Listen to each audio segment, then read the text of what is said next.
ఫోటోని కుట్టేద్దాం. నగరంలో సరికొత్తగా ట్రెండ్ అవుతున్న ఎంబ్రాయిడరీ స్టైల్. పూర్తి వివరాలకు చదవండి రేపటి సాక్షి హైదరాబాద్ ఎడిషన్. విశాఖలో లా స్టూడెంట్ పై గ్యాంగ్ రేప్ కేసులో పోలీసులు లోతుగా విచారణ జరుపుతున్నారు. 4 నిందితుల్ని కస్టడీలోకి తీసుకునే ఆలోచనలో ఉన్నారు పోలీసులు. ఇప్పటికే వారి నుంచి సీజ్ చేసిన సెల్ ఫోన్లను ఫోరెన్సిక్ ల్యాబ్ కి పంపించారు. బాధితురాలి వీడియోలు ఎవరెవరికి పంపారనే దానిపై దర్యాప్తు చేస్తున్నారు. వీడియోలు రికార్డ్ చేసిన జగదీష్ తర్వాత వంశీకి షేర్ చేసినట్టుగా గుర్తించారు. ఫోరెన్సిక్ ల్యాబ్ రిపోర్ట్ కోసం పోలీసులు ఎదురు చూస్తున్నారు.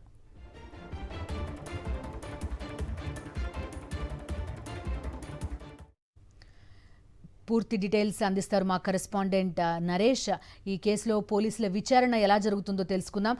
చెప్పండి నరేష్, చూస్తున్న ఒక అమానుషమైన ఘటన, దారుణమైన ఘటన, కొంత విచారణకు ఆలస్యం అవుతున్నట్టుగా కనిపిస్తోంది. కారణం ఏంటి? పోలీసుల ముందున్న ఛాలెంజెస్ ఏంటి నరేష్?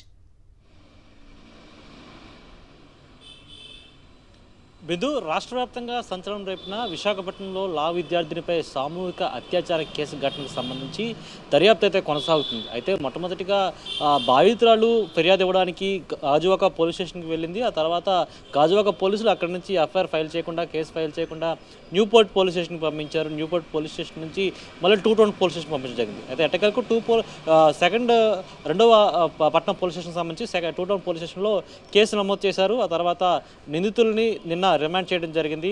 అయితే పూర్తిగా కూడా డిసెంబర్ 2 వరకు వారి రిమాండ్ ఉంది. ఇలాంటి తరుణంలోనే పోలీసు అధికారులు ప్రస్తుతం ఇందులో ఉన్న 4 నిందితులను కూడా కస్టడీ తీసుకుని విచారించేందుకు ఆలోచిస్తున్నారు పూర్తిగా. ఎందుకంటే ఈ కేసుకు సంబంధించి ప్రధానంగా బాధితురాలు నగ్న వీడియోలను షేర్ చేసి బెదిరింపులకు పాల్పడి ఈ సామూహిక అత్యాచారానికి పాల్పడ్డారు. అయితే మొట్టమొదటిగా ప్రాథమికంగా పోలీసుల వద్ద ఉన్న సమాచారం ప్రకారం ఇందులో 4 నిందితులు ఉన్నారు. 4 నిందితుల్లో A2 మొట్టమొదటిగా ఆ వీడియోని A1 వంశీకి షేర్ చేసినట్టు తెలిసింది. అయితే జగదీష్ వంశీకి షేర్ చేసిన అనంతరం కూడా A1 వంశీ అక్కడి నుంచి A3కి షేర్ చేశాడు. ఆ తర్వాత మళ్ళీ A4 అయినా మరొక వ్యక్తి మొత్తం షేర్ చేశాడు. అయితే వీరితో పాటు బయట వ్యక్తులకి ఈ వీడియో ఎవరికైనా షేర్ చేశారా, వారు దాన్ని ఏ విధంగా ఏమైనా మిస్యూజ్ చేశారన్న కోణంలో అయితే ప్రస్తుతం దర్యాప్తు చేస్తున్నారు. అందులో దర్యాప్తులో భాగంగానే నిందితుల వద్ద నుంచి సీజ్ చేసిన సెల్ ఫోన్లను ఫోరెన్సిక్ డిపార్ట్మెంట్కి పంపించడం జరిగింది. ఆ ఫోరెన్సిక్ డిపార్ట్మెంట్ మొత్తం అంతా వెరిఫై చేసిన తర్వాత నిందితుల ఫోన్ల నుంచి బయటికి ఎవరికైనా సరే ఆ వీడియోలు బయటకు వెళ్ళాయా, అయితే ఎవరికి షేర్ చేశారు, ఏ పరిస్థితుల్లో షేర్ చేశారని కూడా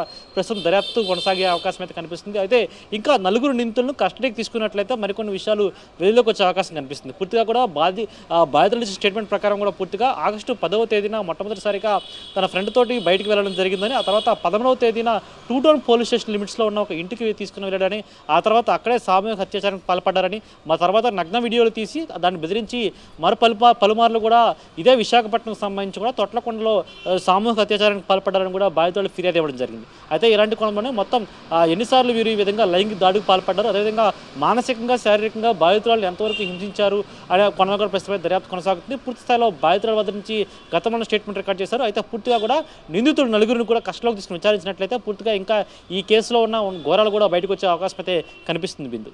ఓకే, థ్యాంక్ యూ నరేష్.